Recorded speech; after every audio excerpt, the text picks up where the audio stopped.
Sean Riley is joining us today. He is the president of Extended Logic Systems. He has been working in nonprofit statistical analysis and data and donor pipeline management for more years than he probably cares to admit.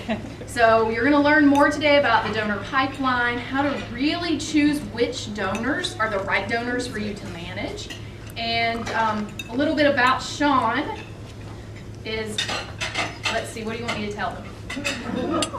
He's looking at me. I'm ready to go. You're ready. Okay, so no. We could just make stuff up. There you go. No further. Thank you. I was going to say I'll let Alex get set here.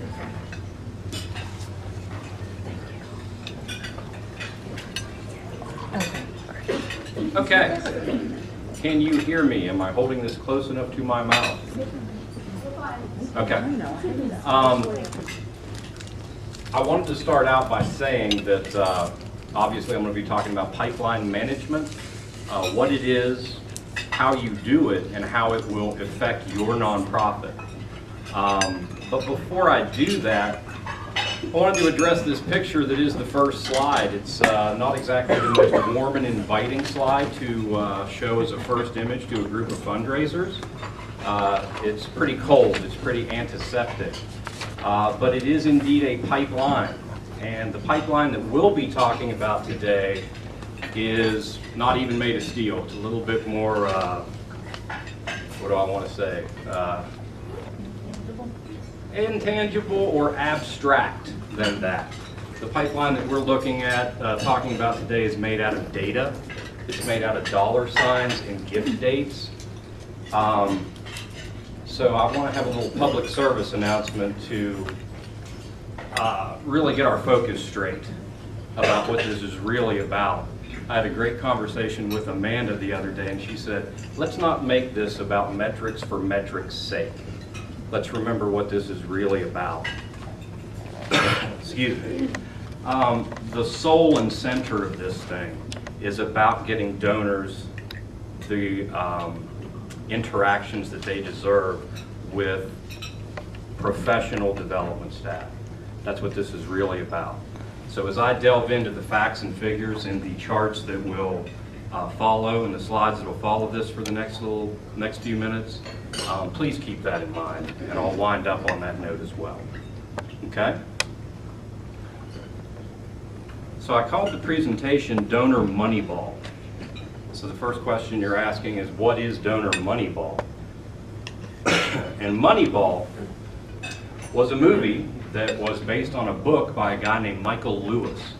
The book came out in about 2002. It was, the premise of the whole thing, as it says, is that it's about baseball and about a rethinking of the statistics of what makes winners and losers in the world of baseball. It revolutionized the whole idea of the measuring sticks that were used to gauge player performance and help to level the playing field between very small market teams and the larger teams like the New York Yankees, and really made everybody a little bit more competitive in that sport. I believe that the same flaws that affected baseball with old thinking and relying on rules of thumb are apparent in our sector, and especially in fundraising, and that we need a bunch of new measuring sticks to better our performance. So that's really what we're going to be talking about today. The first quote, can you read those from anywhere back in the mid to back? That's fine. Okay. The first quote is from John List. Dr. List is the chairman of the Department of Economics at the University of Chicago. They have about 28 Nobel laureates that have come out of that department. He does not have his yet. He will, odds are, in the next couple of years. When he does get it, odds are that it will be for his work in behavioral modeling of philanthropy. He also is the chair of the Science of Philanthropy Institute. You might not have heard of it. I suggest you go out and take a look at it. It's actually the Science of Philanthropy Initiative.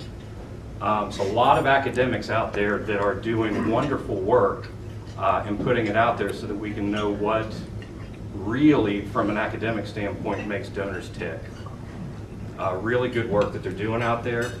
It's actually, I have a link to it on my website on the resources page. And the bottom quote is from David Ogilvy. David was the father of advertising. This quote was 30 years before computers were invented. But here's David Ogilvy telling us 50-some years ago that we needed data feedback loops. This quote and this sentiment were echoed by Melinda Gates in her famous TED Talk comparing nonprofits to Coca-Cola. I don't know if any of you have seen that, but she talks about bowling in the dark, and that most nonprofits do not have a good feedback loop, that they bowl in the dark. They throw the ball down the alley and do not have really much of a feedback loop to find out how many pins went down. By the time the pins come back, or the lights come back up, it's way too late to make any adjustments to your programming, or in our case, to any of your stewardship-related activities. So that's who's talking about this professionally. How about who's putting it to use right now? Here's a little school called Harvard in Cambridge, Massachusetts. They are America's oldest continuously functioning charity. They have a endowment that is currently around $34 billion. In the 40 minutes that I will be up here today, that endowment will make about $1 million. You would think that they have a different set of problems than we do at the local level of nonprofits. Actually, I beg to differ. I think that the people that are involved with fundraising at Harvard fully understand that they need to prioritize their resource allocation. That's why I put that in green. And have a system that, in a cohesive whole, merges prospect management, prospect moves management, development reporting, and prospect research. I would also throw in retention. They're missing that one, and I really don't think it needs to be developed. I think in about 10 minutes, I think you might agree with me that we've already got a pretty good functioning system that works. But what is this resource that they are trying to prioritize? I would submit that that resource is time. And Harvard knows all too well that time is indeed money. And the first thing that they're looking at, especially from the business school end of Harvard, is ROI, return on investment. So what is that investment? What is that resource? And that resource is indeed time of their development staff. You can't have meaningful interactions with everybody in your database. We got to pick and choose which donors should receive this concierge approach. And that's really the soul and center of what we'll be talking about today. So what does this pipeline have to do with? What are the component parts? And the first part, the first bullet, would be a segmentation of your donor database. So basically a grouping. I've heard Jim talk about it as a slicing and dicing. And that's really what it has to deal with.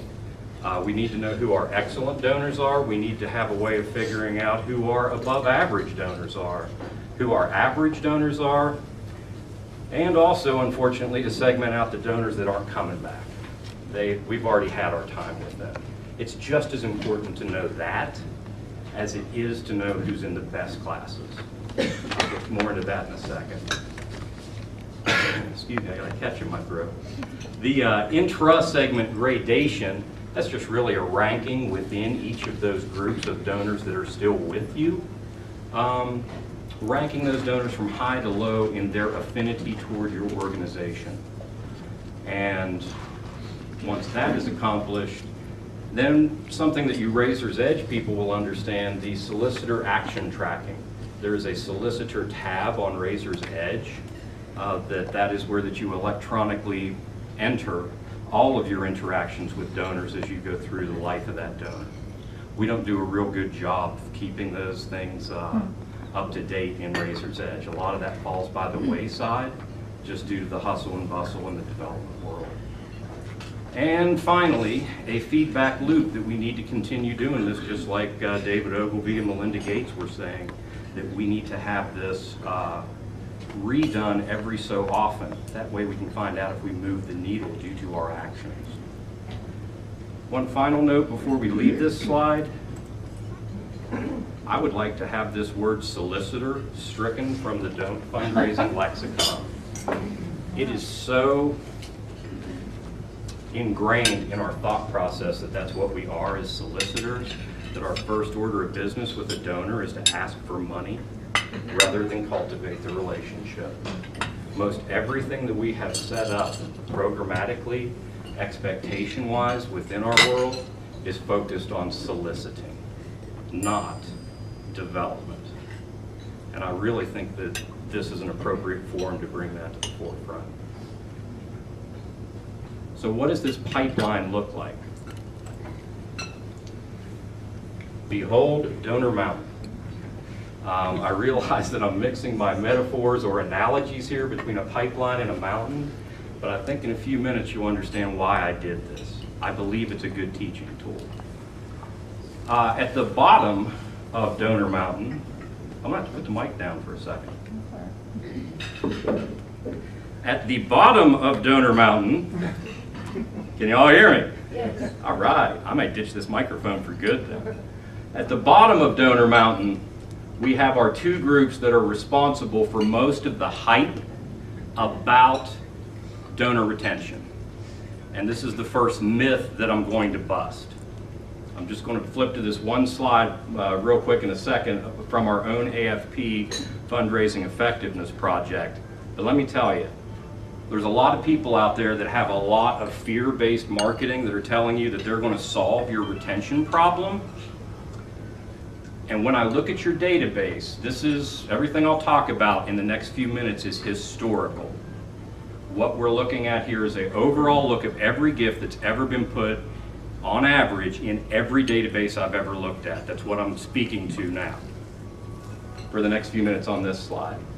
When I look at your database, the average database, and crack it open, 60% of your database are one gift donors. Most of them aren't coming back. They're one gift wonders, and that's the problem.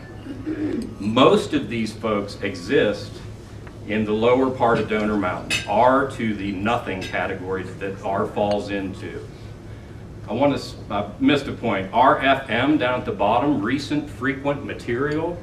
RFM analysis or segmentation has been around since Woodstock. It's nothing new. It was the original form of segmentation. Yes? Based on the statistics you just said, does that mean that a majority of nonprofits typically have a 40% retention rate?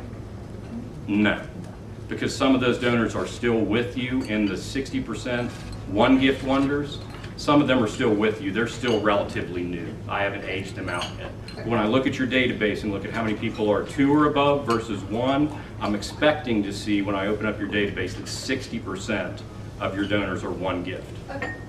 Yes? What's the difference between the top level donors and the bottom level donors that you have that are in the mountain? That are in the red? I want to get to that. Okay. Okay. Sorry. So RFM, recent, frequent, major. Those are the 3 ways that we, that I need to, or anybody would need to segment your database. So that's what forms the groups. So it all starts out that you're recent. You're a donor that probably has 1, 2, maybe 3 gifts. The average gift that I've seen in calculating it at this level is $35.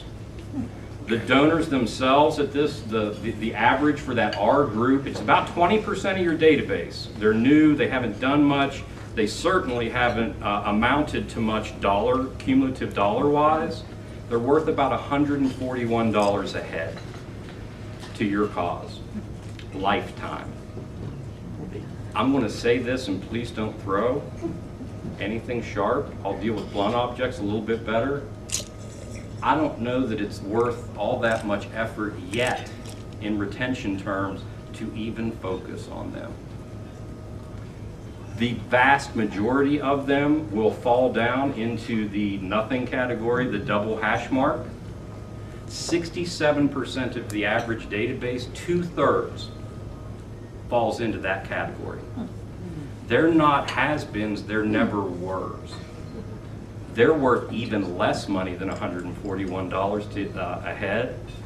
When I look at the totals, for all the people that I've looked at, this is an average. You got 20% for the R, 67% for the double hash marks. That's 87% of your database. They're only responsible for 15% of the cumulative revenue in your database. 87% of the heads, 15% of the dollars. That's not a good place for us to focus our retention-related activities.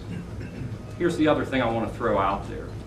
The motivation, if you go out to the Science of Philanthropy initiative and listen to all these professors give their talks, motivations for first gifts are either circumstantial.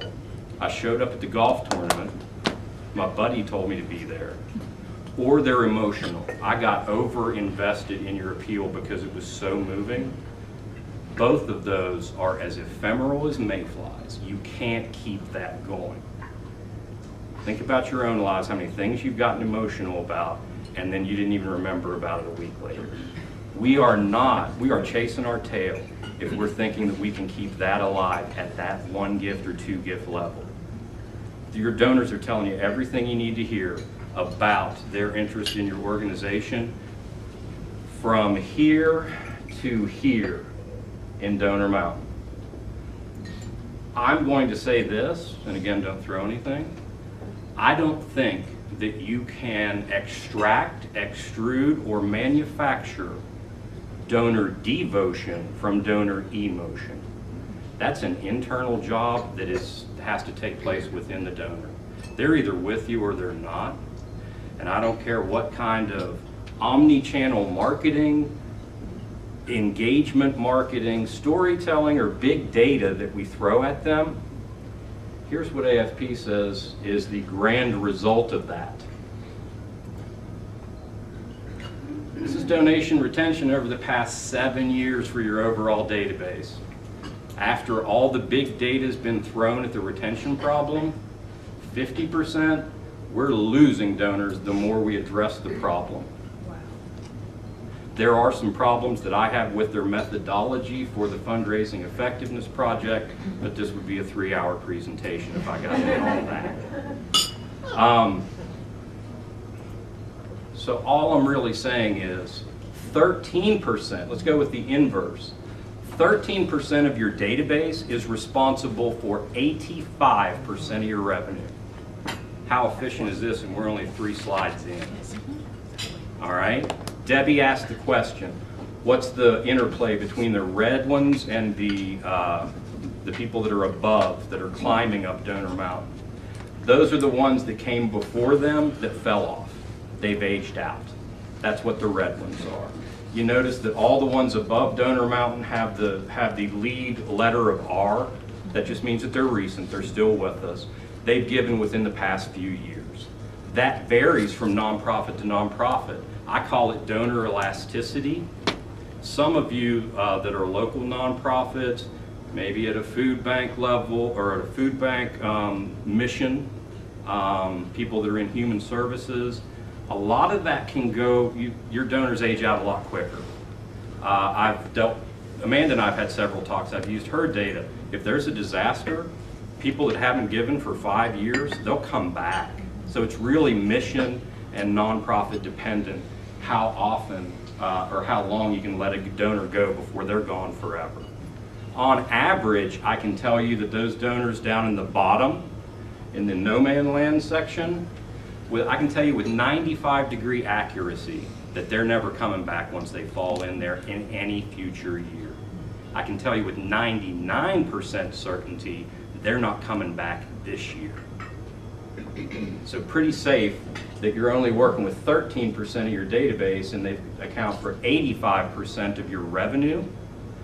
That we've got our segmentation working for us.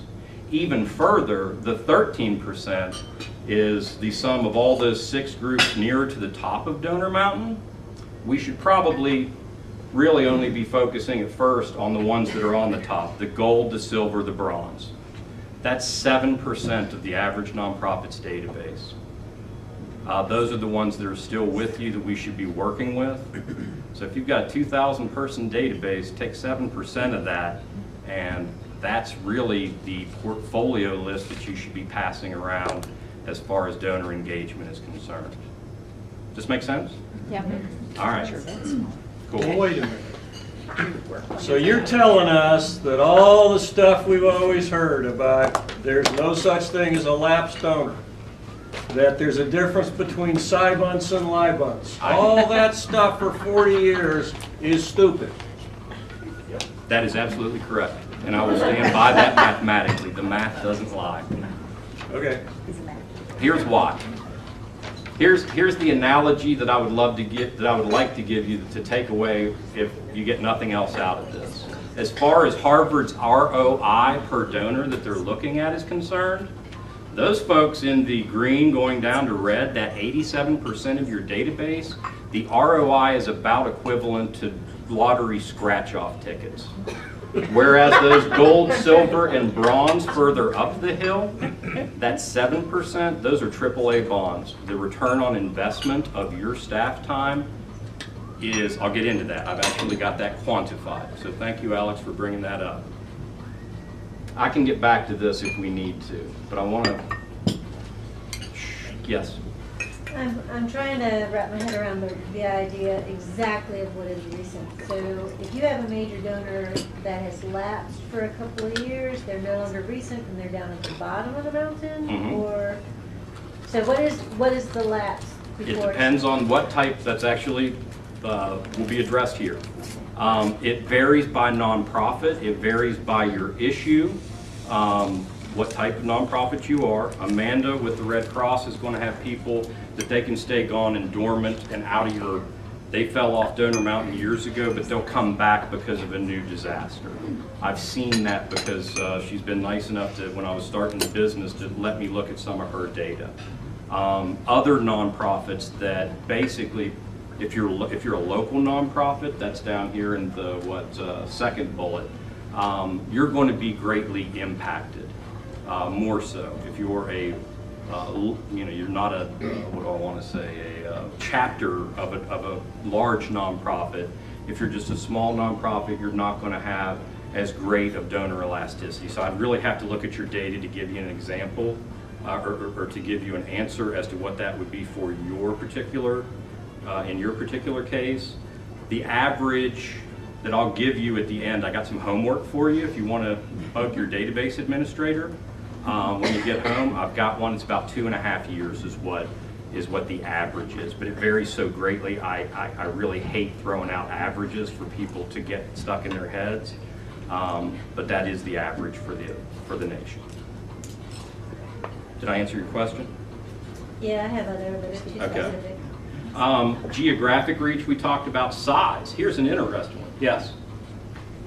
I think it's important to point out, talking about light bugs and side bugs, that sort of thing, and we're talking about Harvard as an example here.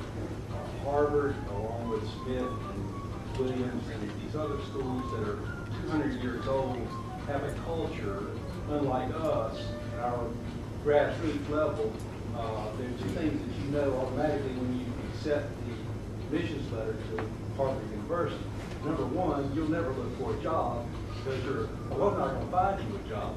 Number two, you better start making gifts as soon as you give that letter because there's an accountability that you're going to get every year, not only when you're out an alumnus, but while you're a student and even before you go. Because at your 5th reunion, I've seen people get in arguments across the room over an umbrella that's going to be given out of it. Who made the most number of gifts? I just wanted to level the playing field here so that folks aren't comparing Harvard statistics to the food bank, for example, as you mentioned. Thank you. And that's exactly why I'm bringing up the point that the best benchmark for you is your own historical data. That's what I'm all about with what I do. And I would hope that anybody else that is out there talking about being pipeline management professionals, that they're using your own data after we standardize it for what's recent, what's frequent, what's material for your organization, and comparing you before and after. And that's your feedback loop, that if you're doing this every 90 days, that we're gauging your progress quarter to quarter or year to year. And then also, once it's standardized, then we can compare you against like type of institutions. I think the Urban Institute calls it an NTEE code that talks about what type of nonprofit that you are. So I know that the Fundraising Effectiveness Project is tied into the Urban Institute and what they're doing there.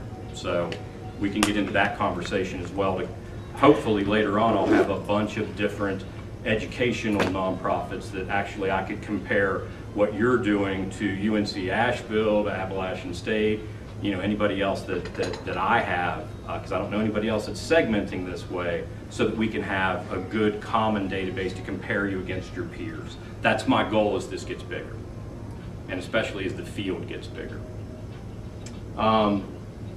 Size, I want to just talk about that, and then I'm going to fast forward for a second, or for the rest of the presentation actually. Size is, in nonprofit world, I did a study from the Urban Institute and their data, got about 365,000 rows of Excel data from people that actually filed a 990.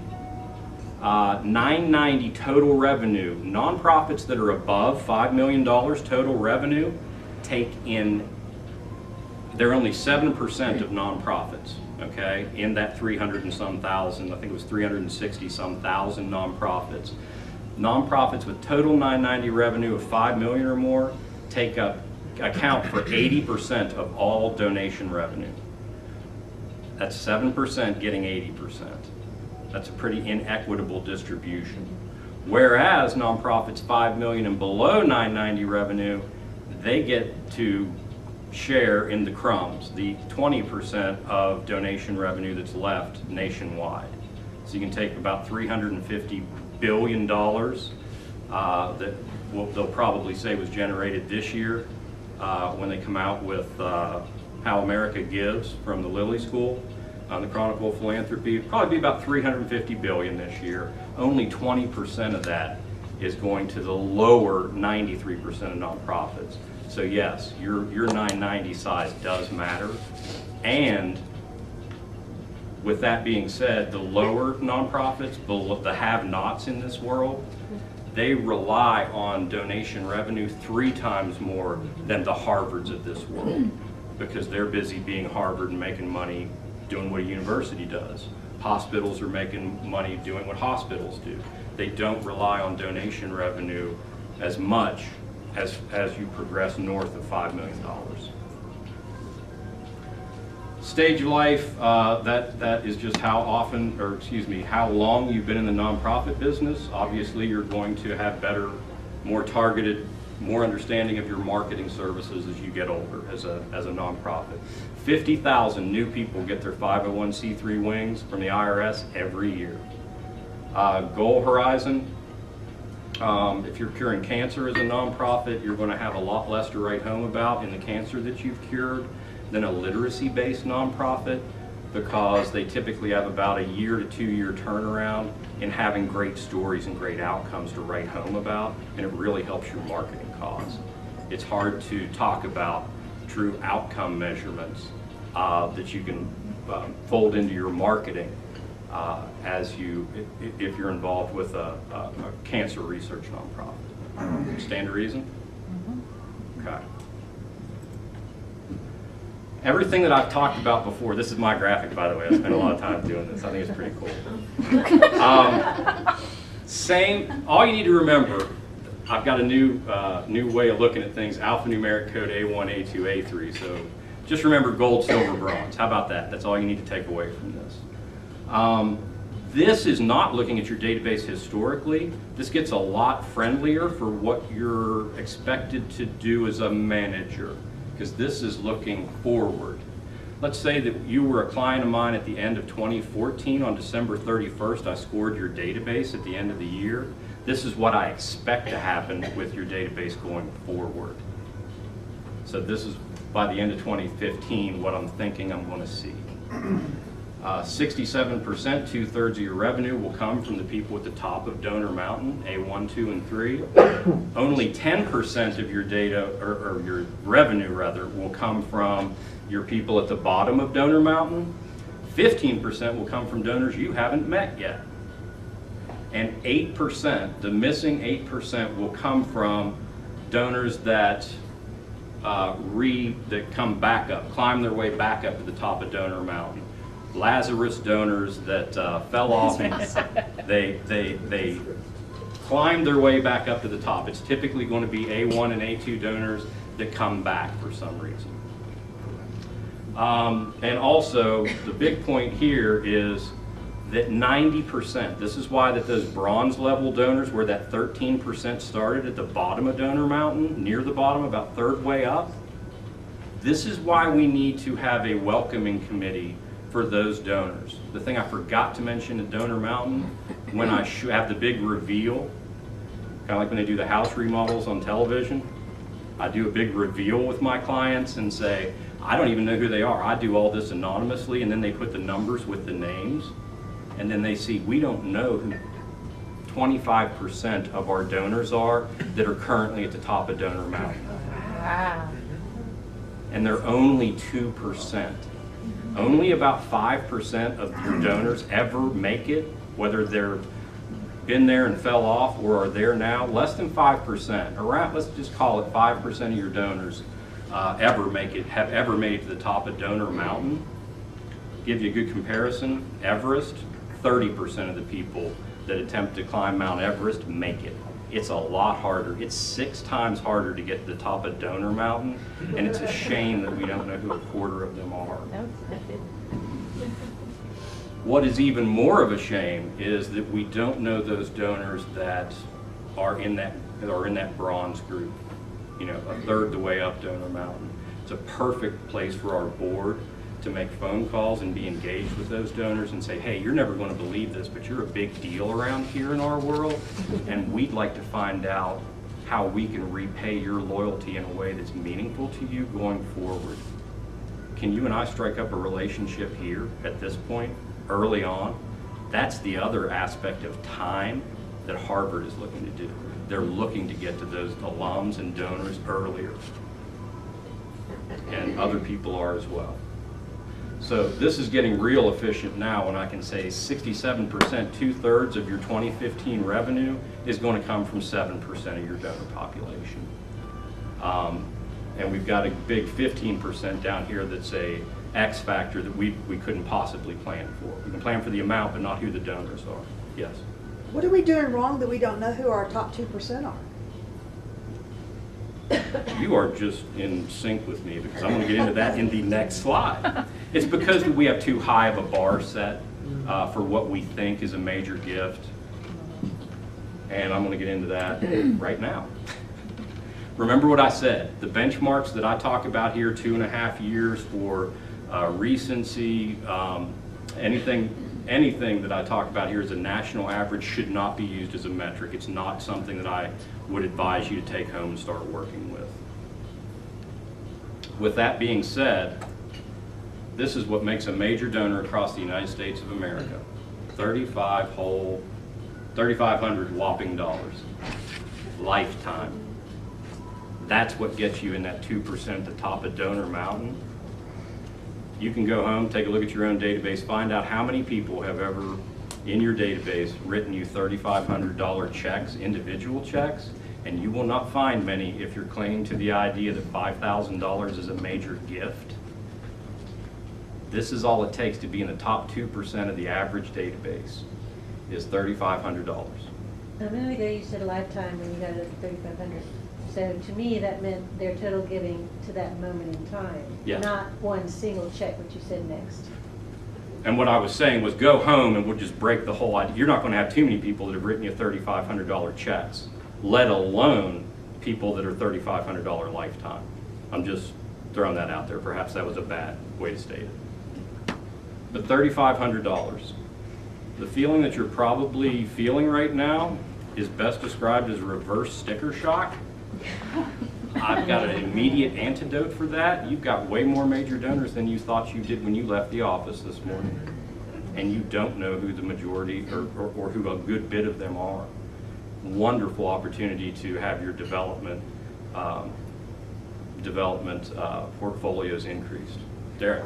Sean, our panic was when we realized this, oh my goodness, we've not been treating those folks like they're major donors.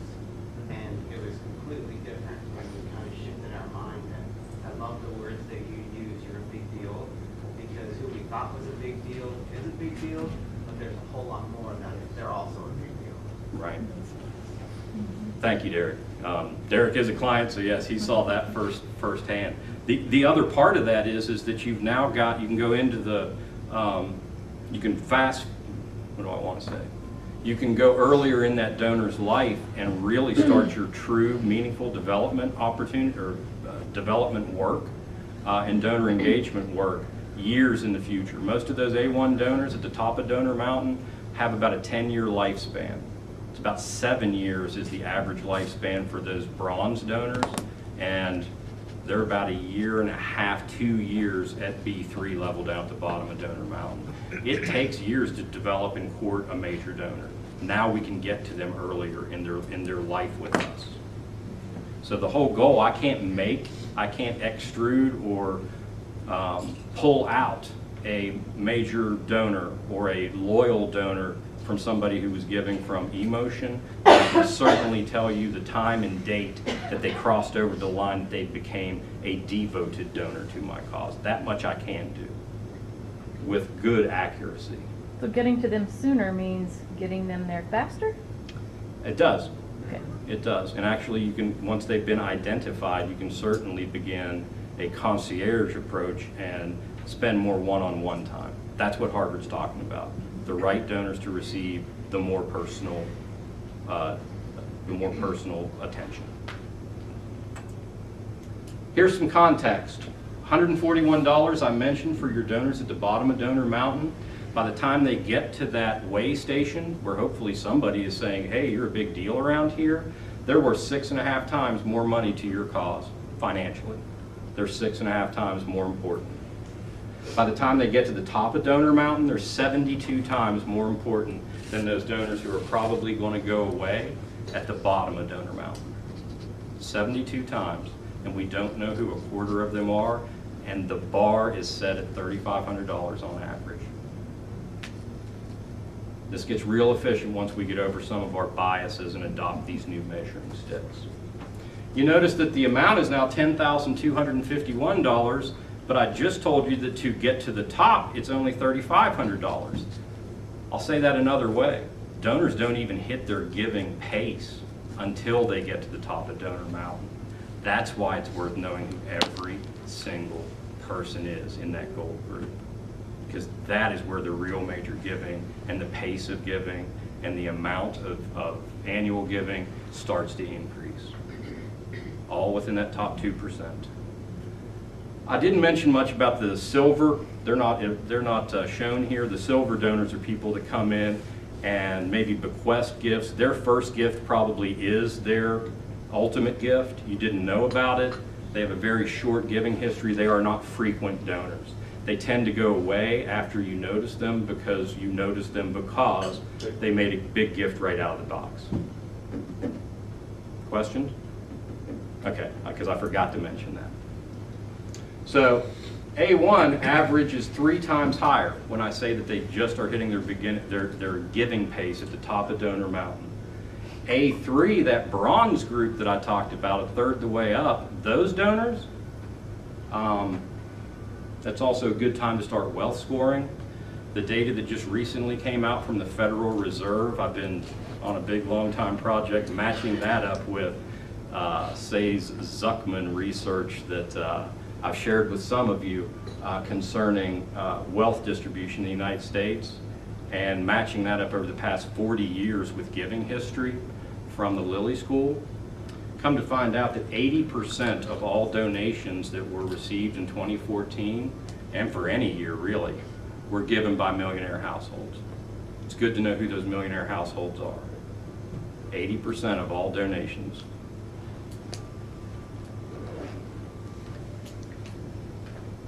I'm going to skip that because I'm a little bit pressed for time, but the second, just want to say one thing. This is the way that we grade our donors within the B3 segment, that we can look at them relative to one another to find a scope and scale of who's important, and also look at them in a manner that we can determine which of them are not giving like they used to. Those would be the red arrow donors, and the donors that are not acting like the rest of the donors in the group based upon the giving behavior and the giving patterns for that group.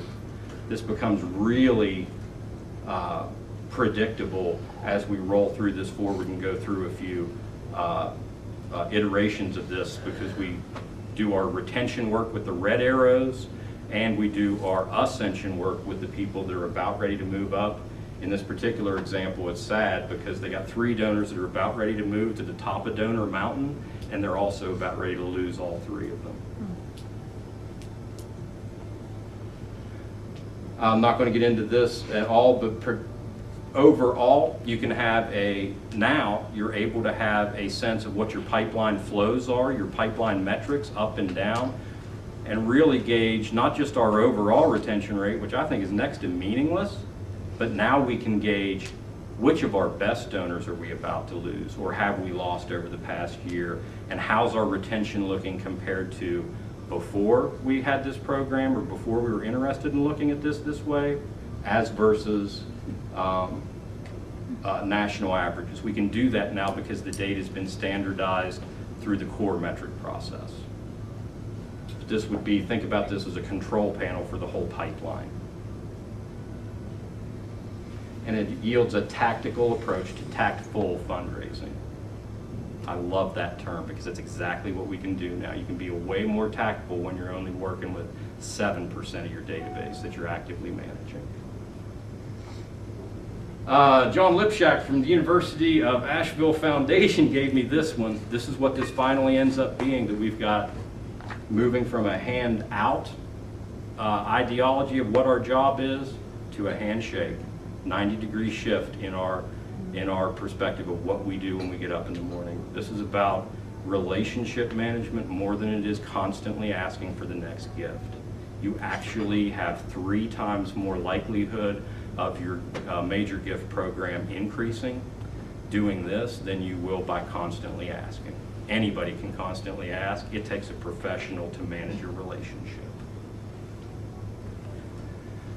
And finally, for my last big slide, Kim Henkelman is in there in the back, has a table in the back there.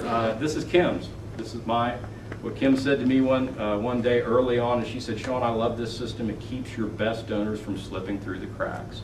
Not all donors, but your best ones. You'll see them when their arrow turns red and have months to rekindle that relationship, and that is rekindleable because of the devotion that those donors have shown. So if anybody wants to have a conversation about this from a client perspective, Kim and Derek and there's a few other people here, I'm sure you could have a conversation with them and they could tell you what successes that they've had implementing this. But if they do slip through the cracks, it won't be for lack of effort on your part. I'm just going to skip around on this one. The benefits, about 10% gain, 5% for retention, plugging up the holes in your donor pipeline. And if you plug up the holes, you're going to have more pipeline pressure or better flow up to the top. That'll be another 5%. There's also a lot of cascade effects that you'll have because you got there earlier for major and planned giving. 4, 5, and 6 we already talked about. 7, donors will give to you all throughout the year. If you ask them, do you want to give at some other point in the year except at the end? You'll be surprised what you'll find out. They might want to give to you in July. At that point, your accounting staff will be very happy because your cash flow will be much better come July. And obviously you'll have easier task management within your nonprofit. Within your charity, you will be able to onboard new fundraisers because you got a plan. Here's a list of folders, here's what to say to them, and then we're going to put it in our system, and we're going to gauge your progress 3 months from now. And we'll see what moved the needle. We've had a few questions already. Anybody that's interested in going home and doing a little bit of homework, I've got this. I'll be more than happy to send it to you as well. 3 queries that you can go home and take a look at whether or not I was lying to you. You can gauge your own data compared to the statistics that I've been talking about. These are very basic analyses that you can perform. But with that being said, you can write those down. I'll be more than happy to talk to you afterwards. Who else has questions? No one. Wow. Good. A lot Okay. of good information. Thank you.